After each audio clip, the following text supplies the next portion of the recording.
Hey guys, this is Eric Weingarten with Weingarten Racing. Today's video is a product review video and it's about this head.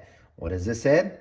Well, even though it's got my logo on the end, and I'll explain why it's there, this is actually totally done from Brodix. This is the Brodix Small Block Chevy Trac 1 227 full CNC ported head. I'm going to flow it today and I'll get to go show you all the results from it and tell you everything about it. I have to warn you, my allergies are acting up, and it's that time of year again. All right, we'll go ahead and get started. This head features a 208 intake valve, a 1/600 exhaust valve. Now it's full CNC ported, and it's still got 45-degree seats, so which is common size for the most things. And they'll last a pretty good amount of time. Several of the other heads, like if you step up to the 233, actually has a 50-degree intake seat. This one's a 45. Now the head's nice. It's been out for a long time. It's standard valve spacing, which means there's no move stuff, so you shouldn't need any special pistons with this. Because I've sold many of the Dragon Slayers, which are very similar. I'll show you in a second. Chamber design is the same. They work with most pistons. Standard valve spacing, the notches in the spot for most pistons as well, so that's good.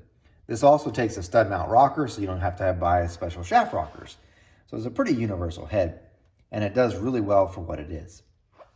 So there's a view of this side I thought I'll show you real quick. Oh, I should point out they do blend, as you could tell, the throat in right here. This is all from Brodix, isn't it me? This is all that you see here is what they've done. So they do this with the cartridge roll and blend it in. And it's a nice transition.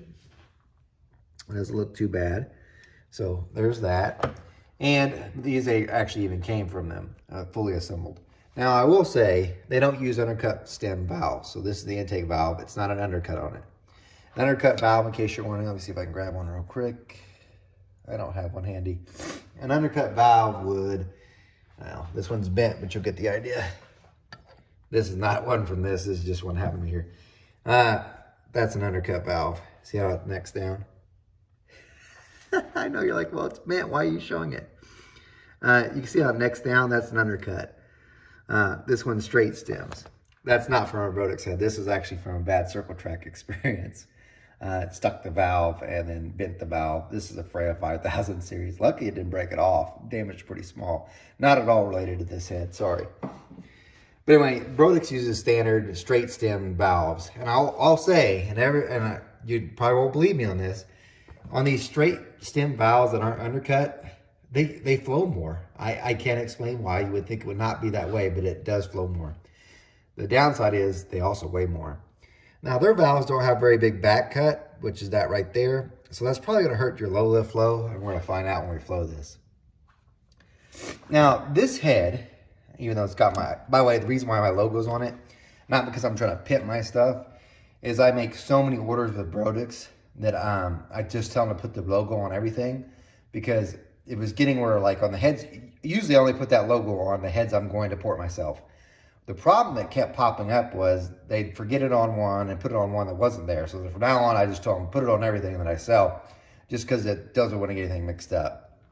If you want to tell if the head's ever been ported by me, it won't just have this. It will have my signature here. And you're like, wow, that looks...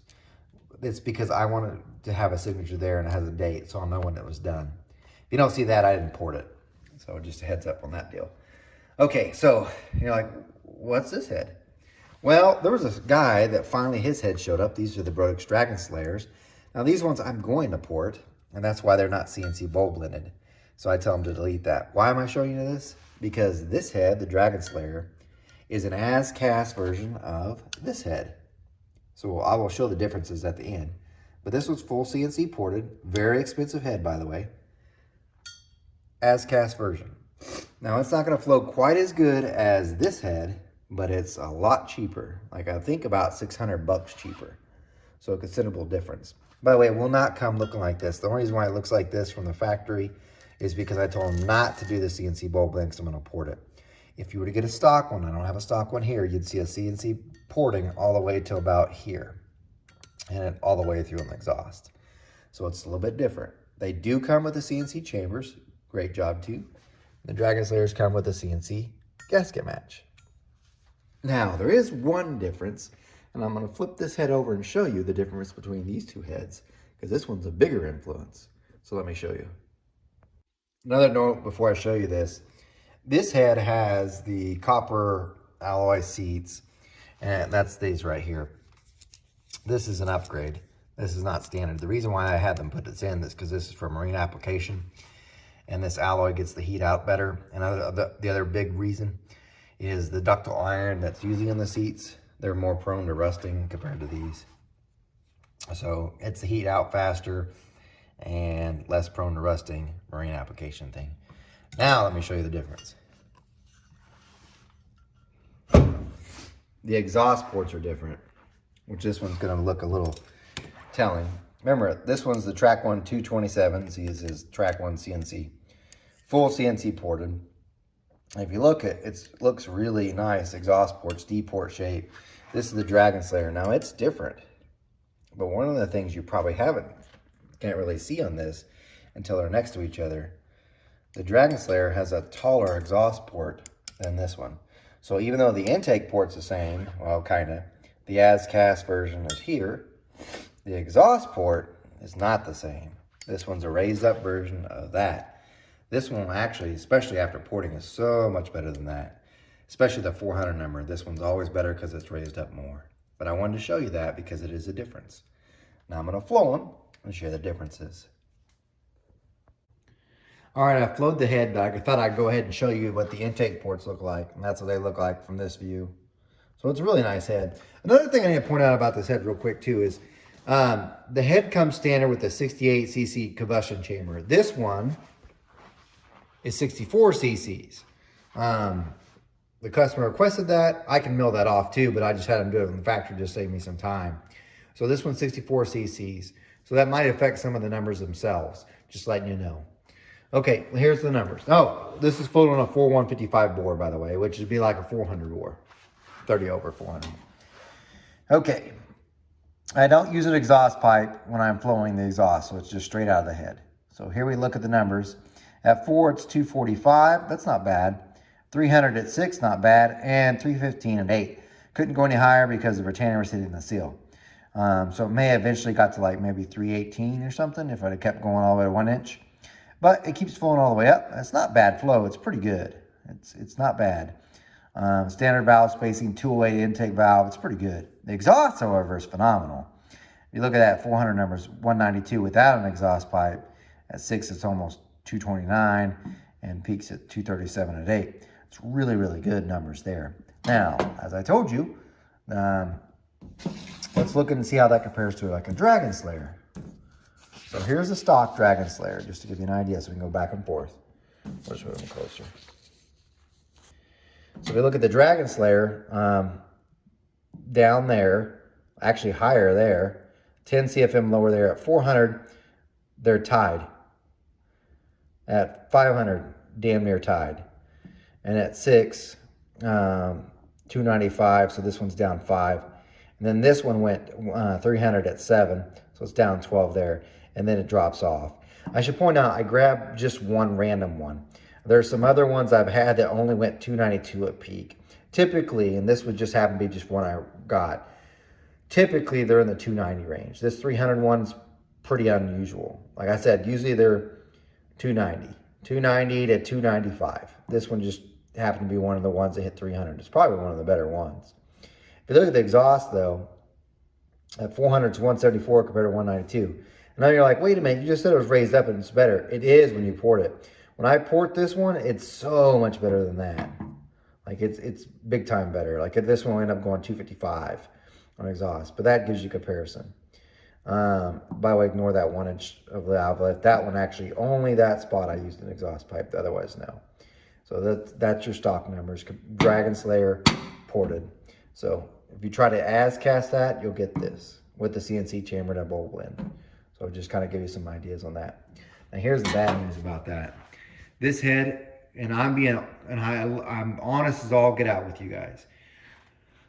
I love this head. I truly do. So if you're looking at, if I look at the Brodix offerings as far as CNC ported heads for standard valve spacing, this is probably one of my more favorites from them. It's really good. The matter of fact, this head outflows the 245 at 400, and I think it ties it at 500. From that point on, the 245 is better. I have still yet to ever see the 233, which is the next step up from this one. But the 245 and the 233 have a 40-60 valve spacing, while this one's standard. This is probably one of my more favorite CNC ported heads for a small block Chevy from them. Now, here's the downside. Their heads, their CNC ported heads from Brodix are expensive. So for instance, I don't know what the retail on this one is.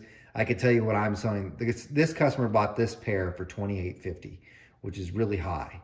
But right now, actually, I think they're even higher because Brodix has had at least 3 price increases since this head was purchased. And here's what I mean. They'll have material surcharges, and several companies have started doing that. And from a business standpoint like myself, it sucks balls because I will, put a price for this head. Let's say I said $2,800 and I sold it to them. And because I've got the price on what the head cost me whenever I sell it to them. So I'm like, I know I'm going to make about this much money when I sell it for $2,800. I order it. Well, they don't have, Brodix has 0 heads in stock. They make them per order because they can't keep inventory anyway. And neither can I. No one can, I really think, at this point. So anyway, I order the head. It takes them 3 months to make. In 3 months, if there's any price increases, they have something called a material surcharge fee. And so initially it was like $35 a head or $35 for a pair. Then it was $57. Then now I think it's like $100, depending on which head. Now some of them are over $100. So point being is I ordered 4 months ago, assuming the price is when I ordered what I should be. 4 months when the head actually comes in, now I'm billed at a higher price, even though I've already billed the customer for what the price was back then. I can't go to the customer. I mean, I guess some companies can. I don't do it. I can't go to the customer and go, hey man, they charged me more than when they should have, and I want to make the same amount of money. Instead, it eats away any profits I have, and the customer still gets it for the same price. Now, they're not the only company that does it, so don't think that beat up on Brodix. Several companies started going that way, and from a business standpoint, it sucks because you'll quote a price and it won't be that when you finally get it in. And so there's no way to do it. So then if you see so for several of you, if you're like, man, these prices keep jumping up. A lot of companies have started just raising the prices super high so that if they do have a price increase, by the time I actually get my stuff, I should make the same amount of money.